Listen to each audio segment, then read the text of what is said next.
안녕하십니까, 김방입니다.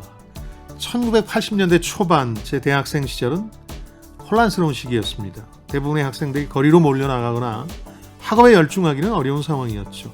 이때도 상위 10에서 20%는 학업에만 몰두했습니다. 그들이 좋은 성적을 받았고 많은 이들이 당시에 가장 인기 있던 제2금융권, 이 종금사나 리스사로 갔습니다. 졸업 후 10년 만에 터진 외환 위기에서 진원지가 된 바로 그 분야였습니다. 역설적이게도 사회에 눈을 닫고 기능적인 학습만 한 이들이 동기들 가운데 가장 먼저 길거리로 내몰리는 처지가 됐습니다. 친구 하나가 난 열심히 공부한 죄밖에 없는데 라며 한탄만 거듭하자 제가 듣다 못해서 한마디 했던 기억이 있습니다. 네가 왜 죄가 없어? 세상에서 가장 큰 죄를 지었지. 바로 세상 물정 모른 죄다. 이렇게 얘기를 했었는데요. 제가 큰 그림, 빅픽처의 중요성을 강조하기 위해서 가끔 꺼내드는 추억담입니다. 내 주변에만 너무 집중해서 세상이 어떻게 돌아가는지 외면했다가는 정작 자신도 낙오자가 될 수 있다는 겁니다. 최근에 우리에게 그런 경각심을 안긴 이라면 단연 유발 하라리일 겁니다. 그는 역사학자지만 특정 분야에 얽매이지 않는 독서와 식견으로 인류의 과거와 미래를 통찰해 왔습니다.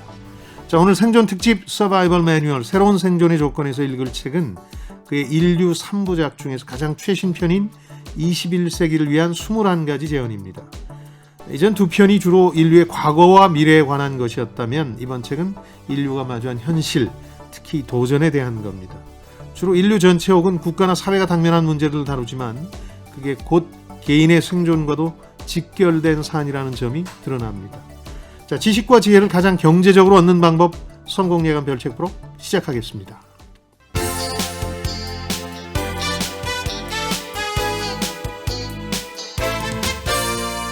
KBS 1라디오 성공예감 김방희입니다. 별책 프로 책 읽어주는 남자 김방희입니다. 별님씨 어서 오십시오. 네, 안녕하세요. 별책부록에서 별을 맡고 있는 광명수입니다. 반갑습니다. 나무가 아닌 숲을 보라. 별책부록의 빅피처를 담당하는 AI예요. 이 책을 먼저 좀 언급해야 되겠군요. 이 책에서는 인류가 직면한 가장 큰 도전을 AI로 보고 있습니다. 빅픽처에서 장애물이 되는 거죠. 죄송합니다. 청취자 유튜브 시청자분들이 보내주신 댓글 볼까요? 네, 시작부터 공격 좋았고요. 예, 샵 9730 KBS 공 그리고 유튜브를 통해서 많은 의견 주셨습니다. 지난주 책은 혼돈과 좌절을 극복하는 처세의 지혜, 이주희 역사 전문 PD가 쓴 절망을 이기는 철학, 생존의 조건 함께 읽어봤는데요. 예. 먼저 김미성님이 학창시절 세계사 수업 듣는 기분이다. 추억 소환된다. 라고 하셨는데 특히 육아사상을 이끈 공자 맹자 얘기를 많이 나눴었잖아요. 그렇죠. 한규봉님, 전 유교가 다시 서야 사회 질서가 선다고 믿고 있습니다. 또 최혜자님, 성현들의 고전이 탄탄한 바닥과 기둥이 된다고 생각합니다. 근데 또 제가 지난주에도 말씀드렸어요. 공자왈, 맹자왈 좀 지루하고 그렇죠. 뻔하다라고 이렇게 생각하시는 분들도 계시거든요. 우리 광명수 씨부터가 그런 생각을 좀 가지고 있었죠. 예. 여러 가지 이유가 있는데 우리 사회가 너무 유교의 형식만 집착한 면도 있고, 아까 김미성 님이 학창시절 생각난다고 그랬는데 학창시절 학교에서 잘못 가르친 면도 좀 있고 너무 단순화하려다 보니까 네. 그래서 저는 그런 우려에도 불구하고 생존의 조건으로 그 책을 골랐던 이유는 우리가 잘못 이해했거나 오독한 잘못 읽은 부분에 대해서 좀 정정해드리고자 해서 그 책을 선정했는데 네. 비교적 흥미롭지 않았습니까? 네, 많은 분들이 좀 오해를 푸셨을 것 같은 생각이 그러니까요. 듭니다. 그리고 박윤선님, 끔찍한 뉴스 기사를 보면 맹자의 성선설을 지지하기 힘듭니다. 또 회사에서도 배운 사람끼리, 있는 사람끼리, 권력 있는 사람끼리 어울리며 다른 사람을 배척하는 슬픈 모습을 많이 보게 됩니다. 그리고 엄혜령님, 육아사상 자체가 아니라 우리나라에서 왜곡된 것이 문제입니다. 요즘 이슈가 되는 젠더 갈등의 원인, 남녀차별도 시대적 패러다임을 생각하면 육아사상의 본질이라고 보기는 어렵지요 해주셨네요. 그렇습니다. 성선설에 대해서는 역시 우리 학교가 좀 잘못 가르친 부분이 있다고 그때 네. 지적해드렸죠. 사람은 감정적으로 심지어 본능적으로 선할 가능성이 있는 존재다. 언제나 선하다는 뜻은 아니다. 그렇죠. 그리고 그 선한 감정의 핵심이 측은지심이다. 네. 뭔가 안 좋은 일, 다른 사람들이 안 좋은 일을 당하는 걸 보면 측은지심을 느낀다. 이건 인간의 본능이고 그런 점에서 성선설, 선할 가능성, 선할 잠재력을 얘기하는 거지. 네. 다 선하게 태어났다든가 이런 건 아니다. 이런 아이가 우물에 말씀드렸죠. 뛰어들려고 예. 하면 구하려는 마음. 그렇죠? 그렇습니다. 또 하나 그 남녀 차별 같은 것도 유가 사상에서 이걸 뭐 핵심적 교리로 결코 내세운 적이 없어요. 근데 이제 그 유가가 이제 종교화되면서 유교가 되면서 형식들을 빌려올 때 네. 우리 사회 가부장제하고 결합을 해서 일종의 조금 왜곡이 된 거죠. 근데 그런 경우는 대부분의 다른 종교에서도 나타나요. 오늘 읽을 이 책에도 등장하지만 유대교, 이스라엘 민족이 믿는 유대교에서도 아주 그 여성이란 존재를 지우기 위해서 노력하거든요. 그래서 정통 유대교인들이 지금 전 세계에 퍼져 있는데 그분들 같은 경우, 그분들이 내는 신문 같은 경우에 세계적인 인물, 앙겔라 메르켈이라는 독일 여성 총리, 클린턴이라는 미국 민주당 대선 후보였던 여성, 이런 분들 사진을 여자라는 이유만으로 다 이제 지워버린다는 거 아니에요? 그 신문에서. 근데 그거는 그 종교의 교리라기보다는 그 종교를 형식적으로 이해한 데서 오는 많은 광신이라는 폐해가 아닐까 이런 생각이 들어요. 유교도 그런 게 분명히 있습니다. 뭐 제사상 차릴 때도 차려보셨겠지만 뭐 이래저래 해야 된다는 게 상당히 그 주자가래라는 책을 기반으로 하는 거긴 합니다만은 좀 과하게 형식화된 교조주의화된 거 아니에요. 뭐 지금 사과는 되고 바나나가 안 될 이유는 없잖아요. 저는 뭐 또 제주 출신이라고 생각합니다만 올리죠. 네. 네, 그리고 김경숙님께서 부자들은 서민들의 고통을 절대 공감 못해요. 근데 소장님께서는 공감 못하는 사람이 손해라고 하셨는데 네. 구체적으로 그 손해는 무엇을 말하는 건가요? 상대방은 아무 문제 없이 잘 사는데요. 또 공감 못하는 사람을 공감시킬 수 있는 방법은 뭔가요? 라고 질문 주셨네요. 왜 공감 못하면 자기만 손해라고 얘기했냐면 네. 많은 부자들이 어찌됐든 시장을 이해하고 시장에서 상품을 팔거나 투자를 해야 돼요. 그렇게 해서 부자가 됐고 부를 유지하려면 그렇습니다. 근데 사람들 이해 못하고 시장을 이해 못하면 결국은 그 자신들이 하는 사업이 망할 수도 있고 투자가 잘못될 수도 있거든요. 네. 그 부자가 3대 못 가는 이유는 부자들한테 사람을 이해하는 법을 가르치지 않기 때문이죠. 그래서 제가 자금성의 비극이라고 갇혀 지내는 황제처럼 자란 아이들의 비극 얘기도 했습니다마는 그래서 자기가 손해라는 거죠. 시장을 이해하는 것이 지금은 성공의 비결이고 아이들 육아나 교육의 핵심이기도 하다. 다른 사람을 이해 못하면서 부를 어떻게 계속 유지하나요? 네. 그리고 또 공감 못하는 사람을 공감시킬 수 있는 방법 좀 제시를 해주시면 좋을 것 같아요. 사람들과 어울리도록 해야죠. 자금성에 갇혀 있도록 하는 게 아니고. 네. 돈을 많이 벌면 저는 아직 그 단계를 못 가봤는데 사람들하고 어울리기가 싫은가 봐요. 그래서 고 이건희 회장도 왜 은둔의 경영자라 그래서 숨어 지내고 언론에도 얼굴 안 비치잖아요. 근데 그런 게 과연 좋은 건지 아이들 그렇게 키우는 게 만약 갑부 혹은 일가의 재산을 유지하려고 한다면 아이들을 세상 속으로 내보내서 사람과 어울리게 해야 되겠죠. 공감할 수 있는 방법으로. 네, 좋습니다. 이종진님께서는 이념은 세상을 유토피아로 만드는 건데 정치적 이익이 개입되면서 변질되고 지배 도구로 이용되지요.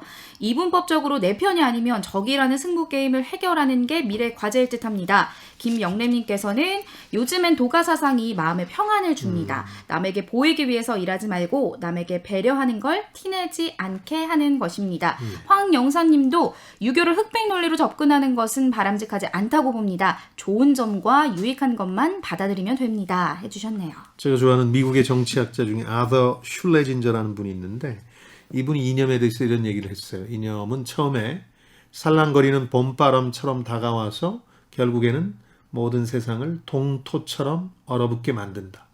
좋은 취지로 출발한 생각이나 아이디어, 이데올로기 이런 것들이 형식만 남으면서 인간을 오히려 괴롭혔던 많은 역사를 우리가 갖고 있잖아요. 네. 유교 역시 마찬가지라고 생각해요. 우리 황영상님 지적처럼 실용적으로 접근할 필요가 있겠죠. 그것이 가졌던 본래 취지에 집중하는 게 좋은 거지 그것의 일부가 된 제례라든가 형식 이런 것에 너무 집착할 필요는 없다고 생각하는데요.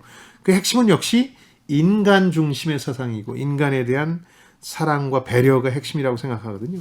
이게 없는 이념이나 생각이나 아이디어가 무슨 소용이 있겠습니까? 오늘 소개된 모든 분들께 커피 쿠폰 보내드립니다.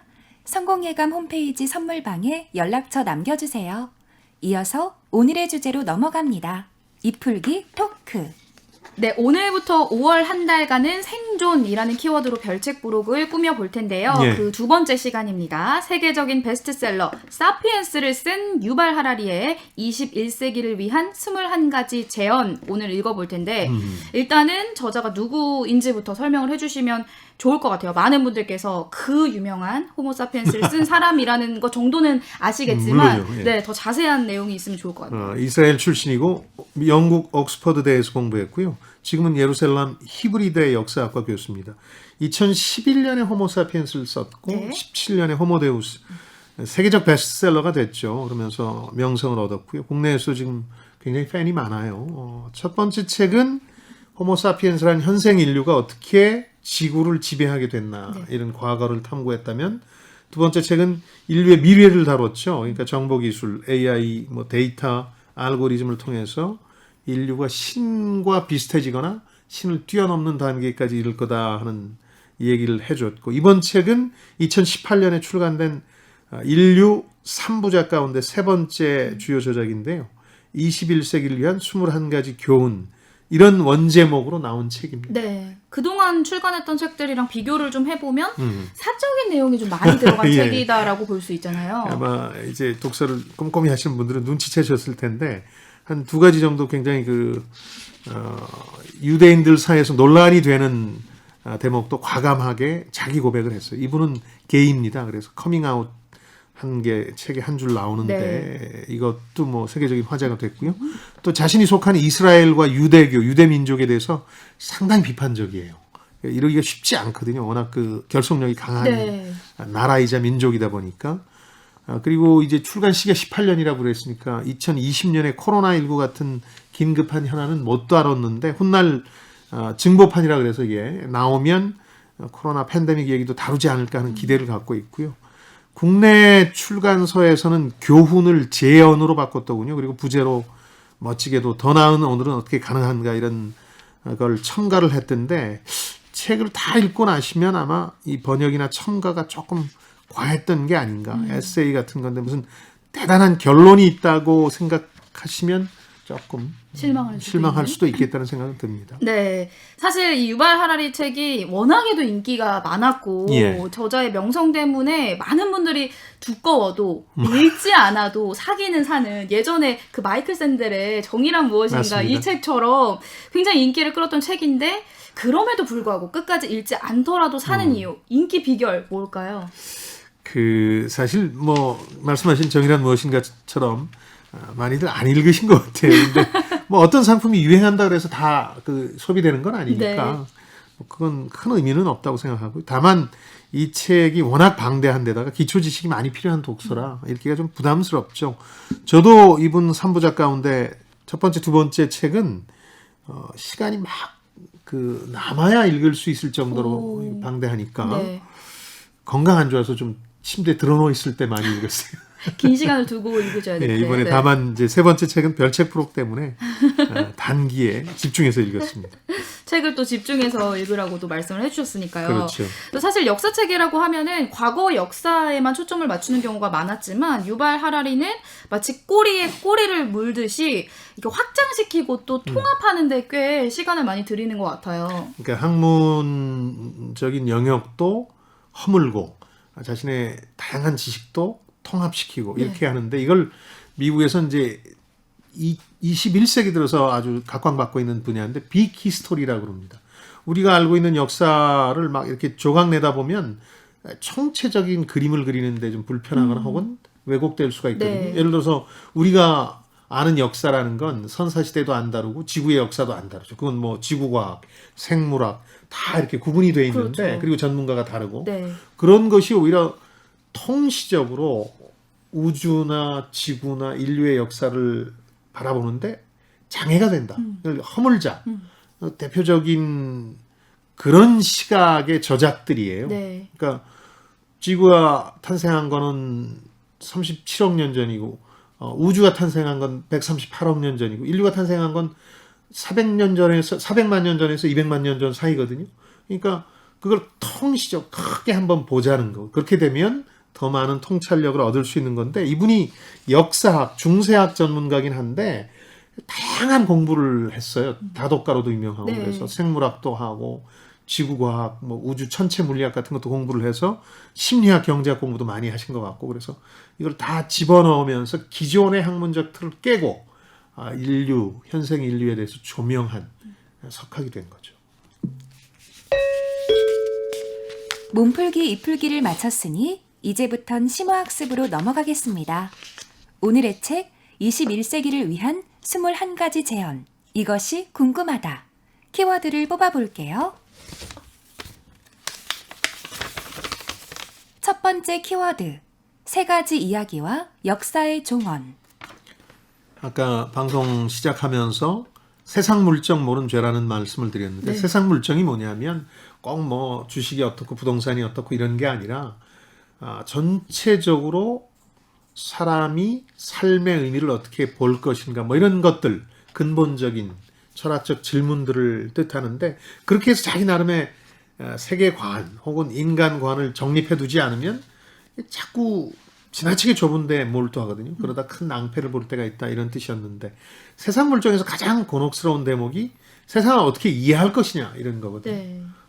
그것과 관련한 얘기입니다. 이번 키워드는 사람들은 이야기, 스토리에 의존해서 세상을 이해하려고 하고 그동안 20세기, 지난 세기에는 3가지 이야기가 지배적이었다는 거죠. 하나는 이른바 국가주의 혹은 국가사회주의라고 불리는 파시즘이라는 게 있었고 공산주의가 물론 있었고 자유주의라는 게 있었는데 이것들이 신속하게 세계를 지배하겠다는 경쟁을 벌여왔고 2차 세계대전과 함께 파시즘은 무너졌고 네. 1989년 베를린 장벽 붕괴와 함께 공산주의도 붕괴했는데 그러면 자유주의가 최종 승자가 됐다. 이런 선언이 많이 나왔거든요. 한번 설명해 드렸는데 1994년에 프란시스 후쿠야마라는 일본계 미국인이 역사의 종언과 최후의 인간이라는 논문을 쓰면서 자유주의가 완전히 승리했기 때문에 이제 이념 전쟁은 없다. 이렇게 선언하게 되는데 희한한 게 그 선언 이후에 세상은 더 안정된 게 아니라 불안정해졌잖아요. 네. 2011년 9.11 테러도 있었고 오히려 제로 베이스가 돼버렸고 도대체 세상을 설명할 이야기가 어디 있는 거예요. 아무것도 모르겠고 종말론적인 사고라든가 방향감 상실 같은 것들이 이제 드러나면서 세상이 더 어지러워진 거죠. 근데 여기에 더 저자가 강조를 하는 건 기술 혁신이라는 것도 기술 혁신도 불안하거든요. 기술 혁신이 벌어질 때는 내일이 어떨지 모르니까. 특히 이 사람은 기술 혁신 가운데서도 AI 같은 정보기술 혁명과 생명공학의 혁명을 가장 중요한 기술 혁신으로 보는데 이게 그냥 세상을 엄청나게 바꿔놓는데 인류가 여기서 가장 어려워질 대목을 흥미롭게 봐요. 뭐냐면 사회적으로 무관한 존재가 된다. 그러니까 예를 들어서 뭐 기본소득이니 기본 서비스니 해서 기본적인 인간으로서 누릴 수 있는 걸 누리게는 정부나 지자체나 하겠지만 이 사람이 뭐 일에 대해서 아무런 의미가 없는 존재가 되는 거예요. 쓸모가 없는 존재이기도 하고. 그러니까 이거는 예를 들어서 노동자가 내가 일을 하는데 제대로 보상받지 못했다 그래서 계급 간의 착취에 대해서 싸운다. 이런 거보다도 훨씬 더 이상한 상태에 인류가 처한 도전이라는 거죠. 사회적으로 아무 관련이 없는 내가 일하는 게 상품으로 나와서 시장에서 찾아볼 수 있는 게 아니라 나는 도대체 무슨 존재인지조차 네. 먹고는 사는데 네. 이런 무용 계급이 등장하고 그러면서 정말 어려운 도전에 직면하게 된다는 거죠. 그러다 보니까 사람들이 불안하고 분노를 느끼면서 민족주의, 우리 민족이 최고야 하는 우리 민족 외에는 심지어 더 혹은 잘못되거나 우리가 그 민족을 처벌해야 돼 하는 생각까지 하는 극단적인 민족주의나 뭐 종교 이런 것들에 빠져서 사실은 더 혼란스러운 상황이 돼요. 모든 게 자유주의, 그러니까 철학적으로는 자유주의지만 민주주의와 자본주의가 결합한 체제가 승리를 해서 세상을 훨씬 더 안정적인 뭐 낙원까지는 아니어도 이런 것으로 바꿔줄 거라고 봤는데 오히려 지금은 더 어려워진 상황을 세 가지 이야기와 역사의 종언이라고 하고 있는 거죠. 네. 방금 말씀해주신 인공지능 그리고 생명공학 이 두 가지의 결합이 자유주의에 대한 위협이 된다라는 현실을 지적을 했는데 이 두 가지를 가장 주목하는 이유는 뭘까요? 호모데우스라는 책에서도 이게 이제 지적이 됐습니다만은 근본적인 자유주의의 철학에 대한 공격으로 나타날 거라는 거거든요. 우선 일자리라는 변수를 거치게 됩니다. 네. 이 두 가지 기술 혁신이 일어나면 일자리가 큰 변화를 겪는 거죠. 그래서 기술적 파괴와 함께 또 생태학적 붕괴 같은 것들이 오면서 사람들로서는 자유와 평등에 대한 기본 개념도 많이 사라지게 되는데, 예를 들어서 일자리를 대체한다는 얘기 많이 들어보셨잖아요. 4차 산업혁명이. 그럼요. 근데 과거에는 대체되는 만큼 새로운 일자리가 생겨난다. 그래서 과거 산업혁명기의 일자리를 마차의 비유를 많이 했어요. 마차가 사라졌지만 자동차가 나타났고 그쵸. 그와 관련된 직업이 생겨났으니까 네. 마부는 없어졌지만 그런 거라고 생각했는데 지금 와서 보니까 그게 아닐 가능성이 높아진다는 거예요. AI와 이 생명공학 기술 발전은 새로운 일자리 창출이 물론 이루어지겠지만 잃어버린 일자리에 비하면 그게 미미하기 때문에 마부의 운명, 마차의 운명이 아니라 말의 운명이 될 거다. 말은 도심에서 사라졌잖아요. 네. 완전히.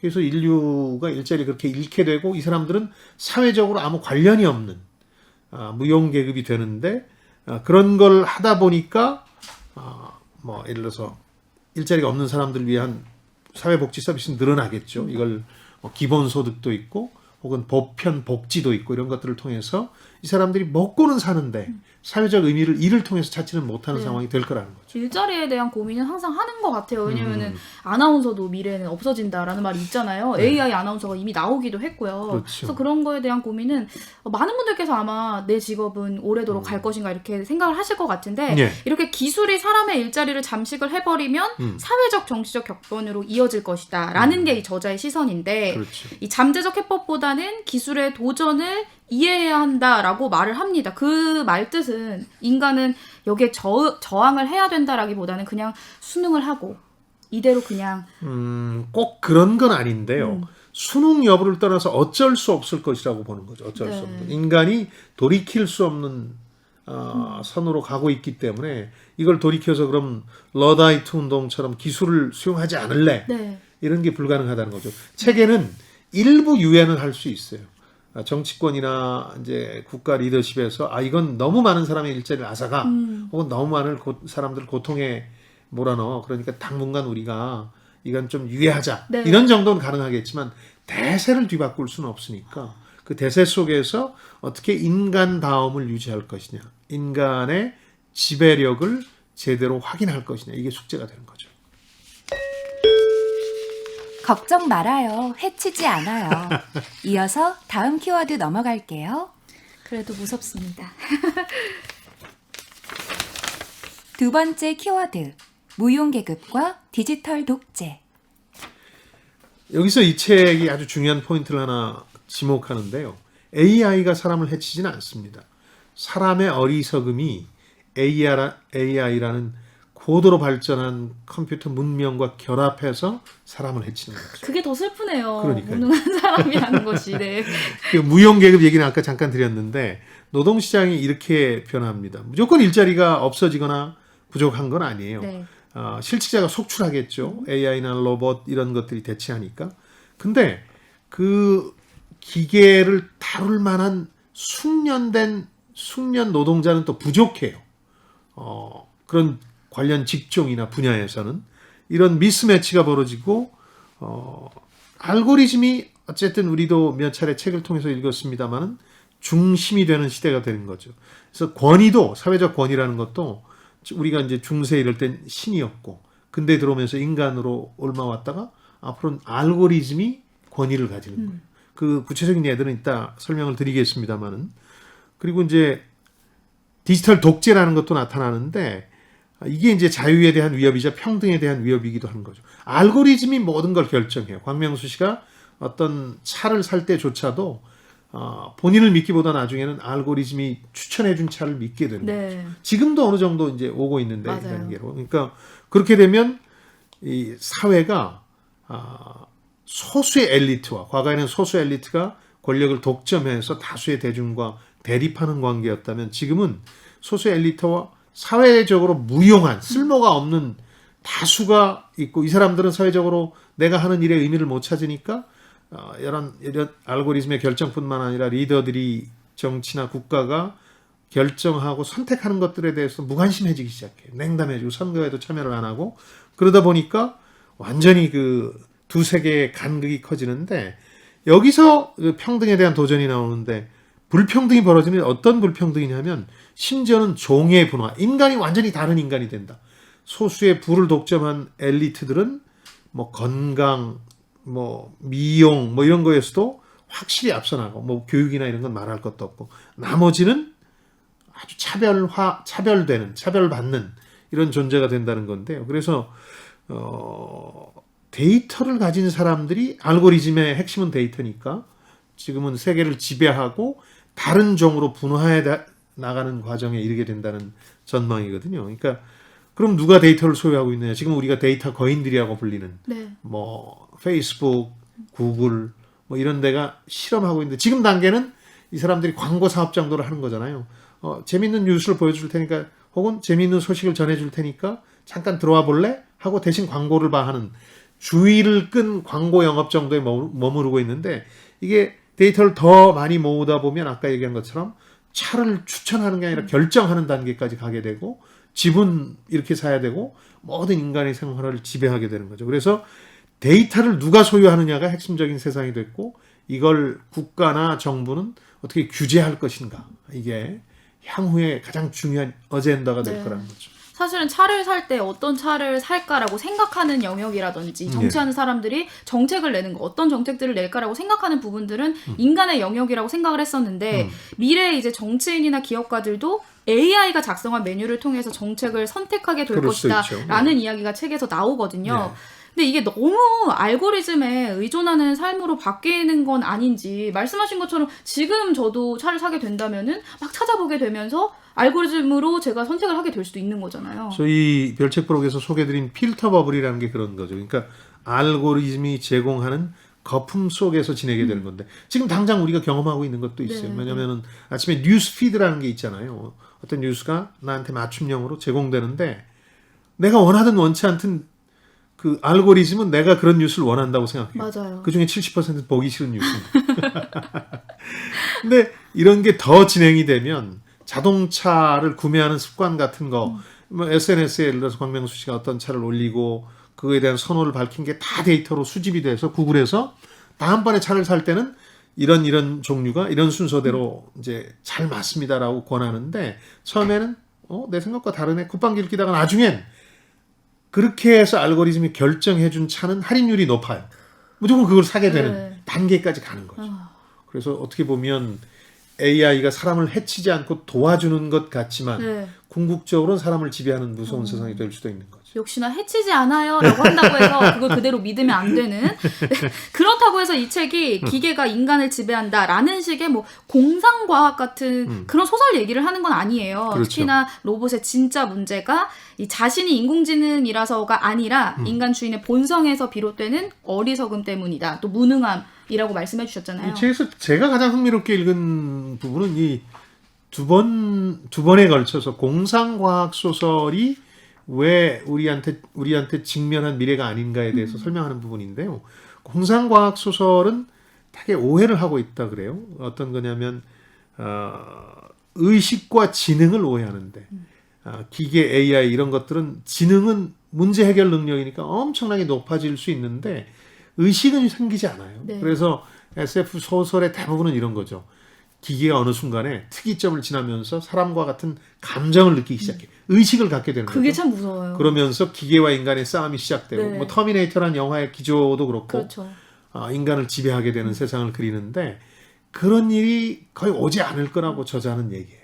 그거는 중요하지 않다. 사실 그게 의식을 가장 가질 필요가 없다는 두려운 거죠. 부분이잖아요. 그렇죠. 네. 근데 실제로 AI라든가 이 기계에는 지능은 엄청나게 문제 해결 능력은 빨라지는데 굳이 의식 뭐 좋다 슬프다 기쁘다 이런 걸 가질 필요는 없다는 거죠. 문제 처리 능력이 엄청나게 개선되는 것만으로도 심각한 문제에 봉착하게 되는데 이런 표현을 써요.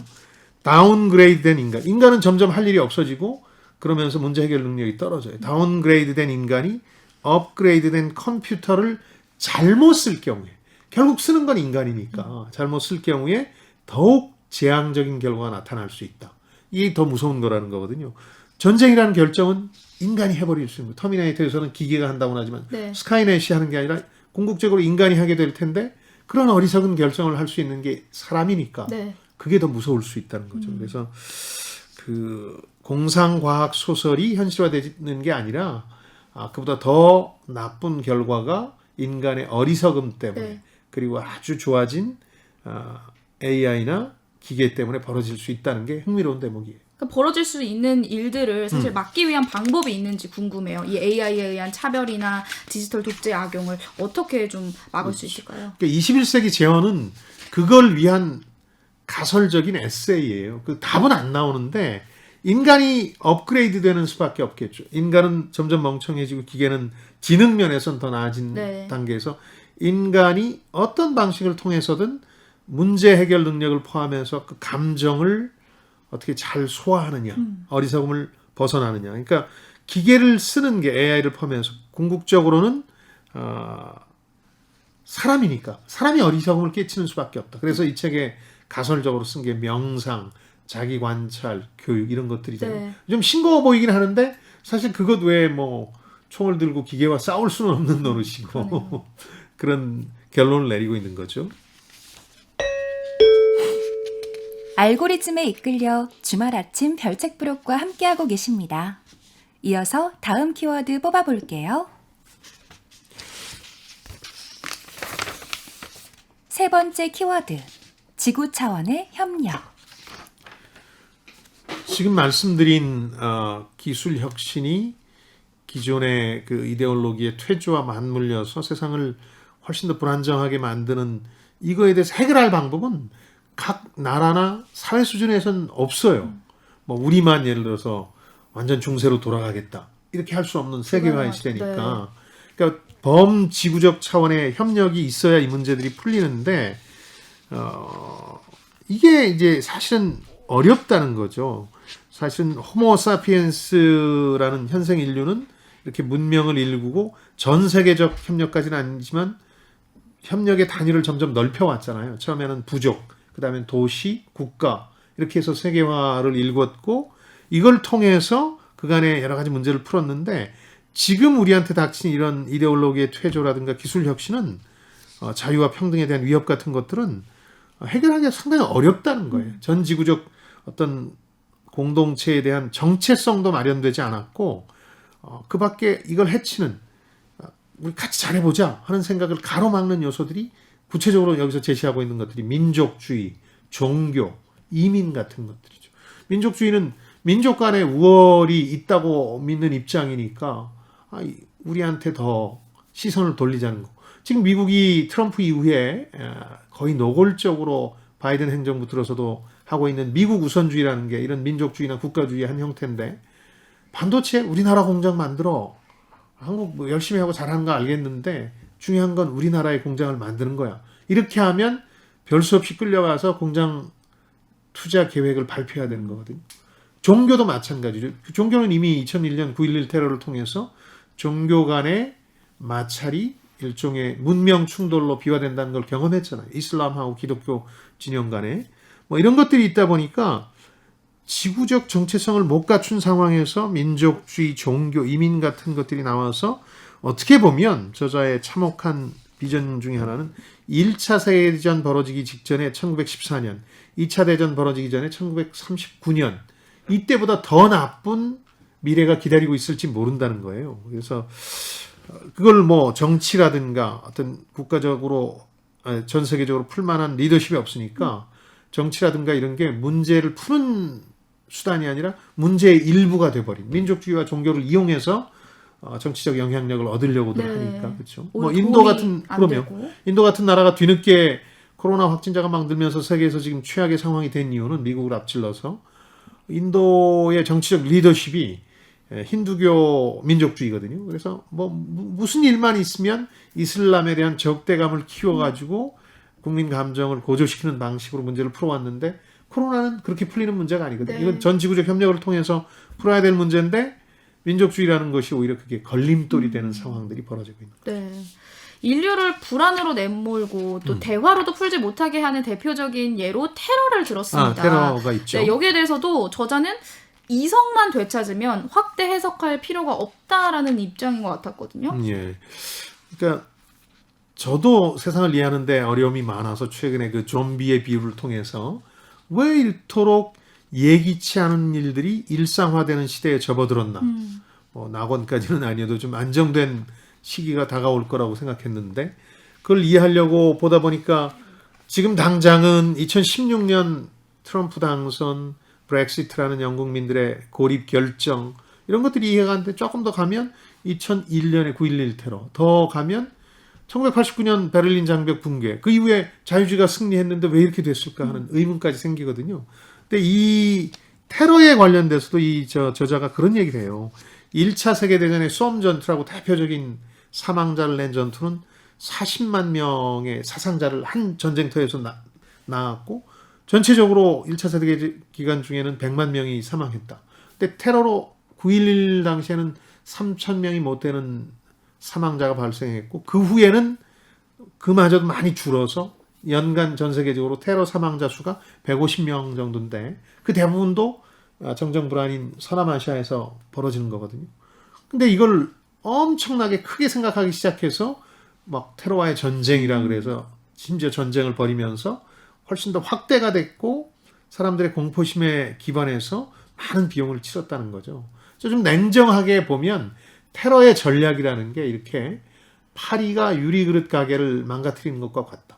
파리는 유리를 망가뜨릴 수 없죠. 웃기죠. 근데 파리를 잡으려고 그 가게의 주인이 파리채를 휘두르는 순간 유리그릇이 깨질 수 있는 거죠. 이게 테러에 대한 과잉 대응이나 반응이 문제를 더 악화시키는 거다라는 비유고, 그러니까 또 하나는 테러라는 게 이제 빈 그릇의 동전 같은 거에서 늘 요란함을 추구하거든요. 네. 근데 거기에 덩달아 동조하면서 엄청난 일로 이걸 만드는 언론과 기성 정치권은 자기들이 이득 보는 게 있거든요. 사람들이 거기에 관심을 가지니까. 근데 실제 피해는 다수의 국민들과 인류가 당하게 되는 거다. 그래서 테러가 노리는 점이 바로 그런 건데 그 테러리스트들이 노리는 점에 맞게 행동하는 과잉 대응이 문제라고 네. 보는 거죠. 과잉 대응이 오히려 문제가 될 수 있다. 또 저자는 선의의 애국심이 국수주의적 민족주의로 변질이 될 때 문제가 발생을 한다라고 또 지적을 했거든요. 그렇죠.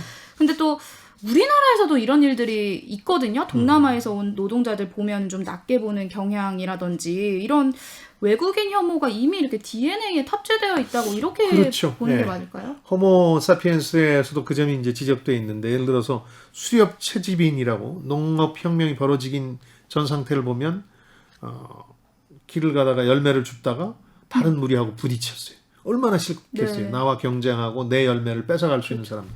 그 전쟁이 그렇게 시작되는 거고, 그런 이제 다른 것에 대한 혐오, 제노포비아라고 말하는 것이 우리 유전자 안에 있죠.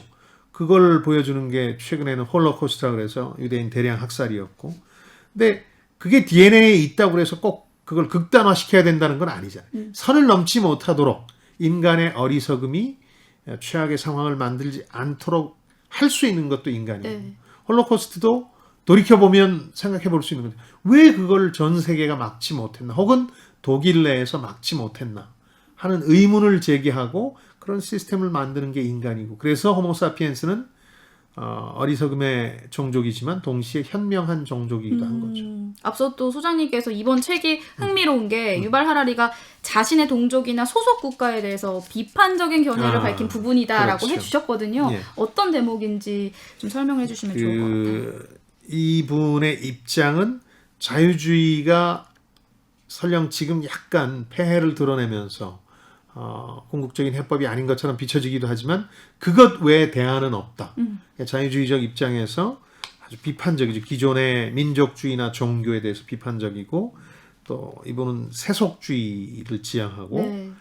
더 나아가서 회의주의적 경향을 드러내죠. 그러니까 뭐 무조건 이게 옳다라는 믿음에 대해서 회의를 가지는 태도인데, 그러다 보니까 이제 유대인 선민의식, 자기 민족이긴 하지만 자기 소속 민족이긴 하지만 선민의식에 대한 비판을 해요. 대표적인 예로 유대인들은 실제로 3대 종교라 그러면서 유대교를 꼽아요. 우리는 인정 안 하죠. 우리는 그들은- 불교를 집어넣고 네네네. 그 기독교, 그다음 무슬림, 그다음 불교를 집어넣는데 이 사람들이 유대교를 집어넣는 이유는 유대교에서 기독교와 무슬림이 나왔잖아요. 그러니까 이 두 개의 원조다 자기들이. 그렇게 얘기하는 것에 대해서 뭐라고 비판하냐면 통렬한 비판인데 자 프로이드라는 현대 심리학의 창시자가 있는데 그 현대 심리학이 탄생한 게 그러면 프로이드 엄마 때문이냐? 프로이드를 안 낳았으면 없었을 테니까. 네. 뭐 논리적으로 틀린 건 아니지만 견강부회다. 그런 확대 식으로 해석이다. 비판을, 네. 예, 그런 얘기도 했고 또 인류의 지적 능력에 기여한 게 유대인이 제일 크다 이런 얘기를 많이 해요. 뭐 아주 실증적인 자료가 많이 언급되는 겁니다만 노벨상 수상자의 20%가 유대인인데 실제 세계 인구에서 차지하는 비중은 0.2%밖에 안 돼요. 그러니까 막 지적인 우월감을 얘기할 때 늘 이 얘기를 하거든요.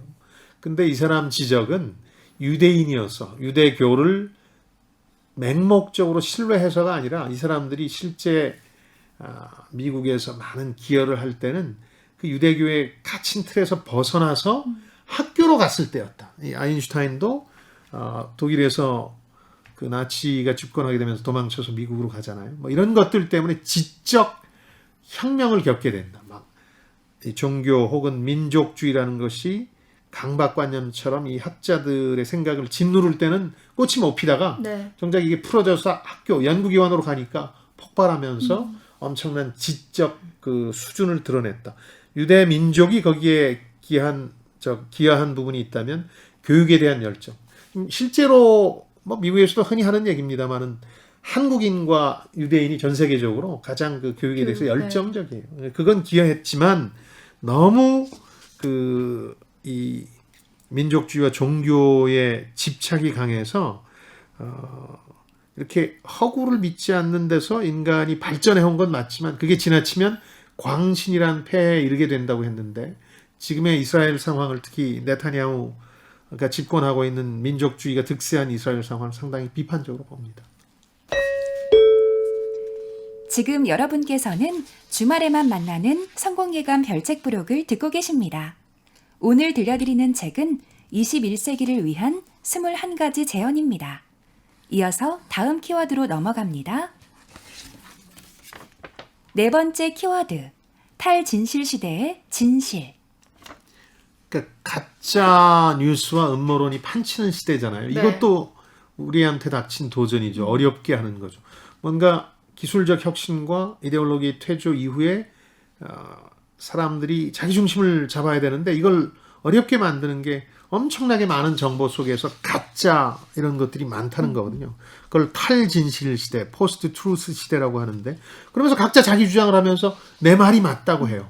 팩트도 관심이 없어요. 이런 경우에는. 그러니까 이것과 관련해서 저자의 얘기는 사실 자유주의의 기본적인 전제는 뭐 자유와 평등에 더 밑바탕에 깔려있는 전제는 합리적인 개인이라는 전제거든요. 사람들이 아주 합리적이니까 이 사람들이 표로 결정하는 게 훨씬 낫다는 게 민주주의고 또 이 사람들이 시장에서 자유로운 영리 활동을 하게 하는 게 더 낫다는 게 자본주의, 자유주의의 양 측면의 전제인데 이게 많은 경우에 이제 착각이라는 거죠. 뭐 합리적이라는 말도 착각이고 개인적이라는 말도 착각인데 현대에 와서는 이 착각 괴리가 더 커지고 있는데 특히 지식의 착각이라는 부분이 저는 흥미로운데 사람들은 남들이 아는 지식을 자신이 아는 지식이라고 착각하고 있다.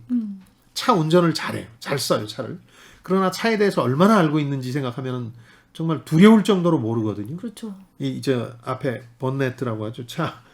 이 뚜껑을 열지도 못하는 운전자들이 태반이거든요. 그런 사람 많을 거예요. 예, 네. 그러다 보니까 이런 게 지식의 착각이다. 자신이 많이 아는 게 아닌데 많이 아는 것처럼 착각하면서 잘못된 결과를 이끌어낸다는 거고 뭐 그래서 오히려 이런 표현도 흥미롭게 저는 봤는데 행복한 무지 몰라버리면 행복한데 뭘 알려고 애쓰다 보면 그 알려고 애쓰는 진실이 어디에 있는지 모르니까 불행해지는 이런 사태에 처한다. 네. 그리고 가짜뉴스의 원조격으로 종교를 꼽아요. 종교에 대해서 워낙 비판적이고 세속주의 입장을 취하고 있으니까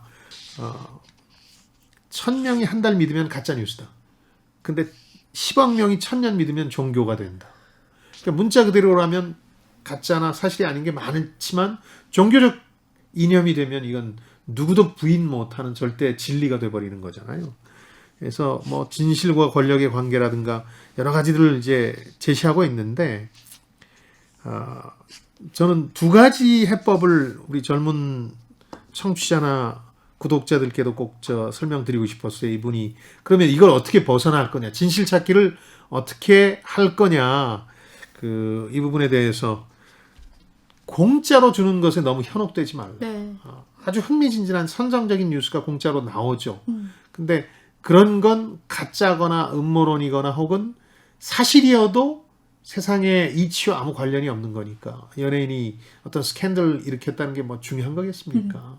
그리고 아직 확정되지도 않았는데 가해자라는 것과 뭔가 찜찜한 구석이 있다는 큰 차이가 있는데 막 가해자로 모는 류의 부작용들도 나타나고, 예를 들어서 어떤 사건이 벌어졌을 때. 그래서 공짜 말고 좀 돈이 들더라도 고급 정보를 파악하려고 노력해라. 두 번째는 호기심이 생기면, 근본적인 의문이 생기거나 호기심이 생기면 관련된 책을 읽어라. 이 두 가지가 가짜뉴스와 음모론에서 개인이 빠지지 않고 벗어날 수 있는 방법이라고 제안하고 있죠. 네. 이어서 다음 키워드 뽑아볼게요. 마지막 키워드, 회복 탄력성. 그러니까 세계의 이야기, 파시즘, 공산주의, 자유주의가 빛을 잃은 이후에 방황하는 인류가 어떻게 해야 되느냐. 이걸 이제 한마디로 회복 탄력성이라고 저자는 얘기하는데, 생존의 조건으로 꼽은 게 교육. 교육? 근데 교육이 기존의 교육은 아니에요. 네. 기존의 교육은 더 많은 데이터, 더 많은 정보를 막 집어넣으려는 그런 건데, 그거는 오히려 문제를 악화시키고 기존의 정보를 이해하고 식별하고, 그러니까 가짜와 진짜를, 그다음에 이걸 연결시켜서 큰 그림, 빅픽처를 그리는 능력이 중요하다. 그래서 우주와 인간에 대한 포괄적 견해를 갖도록 하는 게 중요하다. 뭐 4C라 그래서 교육 현장에서 요즘 많이 하는 얘기인데, 비판적 사고, 소통, 협력, 창의성 중심의 교육으로 해야 된다. 변화라는 걸 늘 수용할 수 있어야 된다. 뉴 노멀, 변하지 않는 건 없다. 네. 이런 상황. 그다음 뭐 종교 민족주의라는 것들에 대한 핵심적인 통찰, 이게 인간이 만들어놓은, 인간이 협약하에 만들어놓은 게임의 룰이라는 걸 이해해야 된다는 거. 그래서 일종의 그 창조와 자유를 위한 투쟁을 하라는 표현을 쓰는데, 자유주의자들이 그게 강점이고, 그래서 아직도 모든 대안이 무너진 상황에서 자유주의의 희망을 걸어볼 수 있다는 건데, 저자는 또 명상이나 자기 관찰 이런 표현을 많이 써요. 네. 명상. 그러니까 내 몸과 마음이 어떻게 되는지를 들여다보는 것. 그러니까 자유주의자들은 기존의 민족주의나 종교가 가졌던 아주 거대 담론을 깨부셨지만, 이제 자기 머리라는 또 소우주에 갇혀 있는데, 거기서 어떻게 그걸 정리할 것이냐. 네. 기계가 인간의 어리석음을 대체하는 동안 사람이 더 어리석어져서 어리석은 결정을 하기 전에 자기 관찰을 해야 된다. 또 기술이 발달하면 오히려 정보를 따라가려고 노력을 해라 이런 게 아니라 내 그렇죠. 내면을 바라봐라라고 하는 그렇죠. 게 특이했던 것 같아요. 거기서 그 생각을 정리하고 우주와 개인, 삶에 대한 어떤 통찰을 얻는 것. 명상을 특히 많이 본인이 빠졌던가 봐요. 그래서 네. 제안했는데, 그건 약간의 가설 정도로 이제 좀 갑작스럽게 끝을 맺는 느낌은 있죠. AI가 선정한 심쿵 한방. 오늘의 책 21세기를 위한 21가지 제언을 관통하는 핵심 구절. 한 방에 정리해 드릴게요. 지난 세기의 우리 인간은 외부 세계에 대한 통제력을 얻었고 전 지구를 바꿔놓았습니다. 하지만 지구 생태계의 복잡성을 이해하지 못했기 때문에 우리가 부주의하게 가한 변화는 전 지구의 생태계를 파괴했습니다. 다가오는 세기에 우리는 우리의 내부 세계에 대한 통제력을 갖고 우리의 몸과 마음을 개조할 것입니다. 하지만 우리는 자기 정신의 복잡성을 이해하지 못하기 때문에 우리가 가할 부주의한 변화가 온 정신세계를 파괴할 수도 있습니다.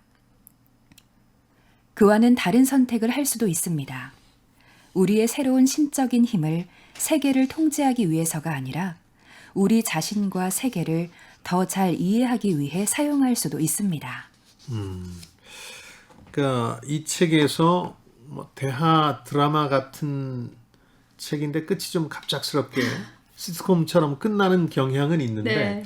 여기서 뭐 더 길어졌다고 해서 독자들이 반길 것 같지만 이미 500페이지면 이미 충분히 두껍습니다. 예. 방대하기 때문에 다만 이 책에서 후반부에 강조하는 점에 대해서 제가 공감하기 때문에 언급을 좀 하자면요. 어떤 자신과 우주에 대한 세계관을 갖게 될 때는 중요한 두 가지 전제 조건이 있다고 그래요. 하나는 겸허하게 자신의 한계를 인정. 내가 많은 걸 안다. 아까 지식의 착각 얘기도 했습니다만 많은 걸 모릅니다. 사실은. 내일 일은 누구도 예측할 수 없는 거고 한계를 인정하고 또 하나가 중요한데요. 교육, 자기관찰, 명상의 공통점은 여유를 갖고 심지어는 내가 좀 시간을 낭비하는 게 아닌가 하는 정도의 여유를 갖고 들여다봐야 될 게 많다는 거죠. 네. 독서뿐만 아니라 세상 일을 좀 뉴스를 접하고도 어떻게 이해할 것인가 잠깐 생각해 보는 거예요. 그냥 바삐 이게 맞겠지가 아니라 그러다 보면 어느 정도 자기 생각이 굳혀진다는 얘기인데 이건 정확히 저한테 그 중요한 영감을 주기도 했고 제 생각과 일치합니다. 많은 젊은 분들이 바쁘게 지내는 게 곧 선이다라는 잘못된 고정관념에 빠져 있다는 생각이 들거든요. 네. 약간 낭비한다 싶을 정도로 내 자신을 이해하려는 노력 혹은 더 나아가서 우주 전체를 이해하려는 거창한 생각도 해볼 필요가 있거든요. 지금 당장 가상화폐가 어떻게 될 것이냐만 궁리할 게 아니고 네. 뭐 이런 점에서는 중요한 제언을 했다고 생각해요. 21세기가 오히려 내면 세계에 대한 이해로 충만한 세계가 될 것이다라는 전망이 저는 상당히 흥미로웠어요. 그래서 이번 하라리 팬들이라면 네. 독서의 완결성을 위해서 반드시 읽어야 될 책이고 뭐 진짜 팬은 아니고 주변에서 하도 유명하다 그래서 책을 그냥 사두기만 하신 분이라면 네. 굳이 안 읽어도 된다. 다만 성공예감 별책 브로그를 듣고 보는 걸로 충분하겠다. 네. 이렇게 결론 짓겠습니다. 다음 주 책이 도착했습니다. 네, 역시 생존이라는 주제로 세 번째 시간을 마련해봤습니다. 삼국지의 등장인물로 배워보는 생존의 지혜와 처세의 자세. 일본의 3대 삼국지 연구가 중 한 명이죠. 와타나베 요시히로가 쓴 삼국지 생존의 조건을 말하다 함께 읽어보도록 하겠습니다. 드디어 삼국지입니다. 이 연세가 있는 분들은 삼국지 어떻게 유학할지 궁금하실 텐데 젊은 분들은 흥미를 못 느끼시죠. 그런데 여쭤봤더니 게임으로 또 익숙하시더군요. 전 만화책으로 많이 봤습니다. 그래서 삼국지를 통해서 생존의 조건 한번 따져보겠습니다. 제가 삼국지를 여러 차례 읽은 그것도 이제 중년이 되고 나니까 그 소감이 좀 달라져요. 네. 그 소감도 한번 말씀드리죠. 한층 더 강한 지적 게임으로 돌아올 성공예감 별책 프로 다음 주에도 기대해 주시고요. 네, 유튜브 별책 프로과 김방희 TV 그리고 팟빵을 통해서도 다시 들으실 수 있습니다. 댓글이나 의견 많이 남겨주세요. 네. 책을 통해 소통과 공감을 나누는 시간입니다. 성공예감 별책 프로 저희는 다음 주말에 다시 찾아뵙겠습니다. 별의별 이야기를 책을 통해 나누는 별책 별책 프로 프로 다음 주에 뵙겠습니다.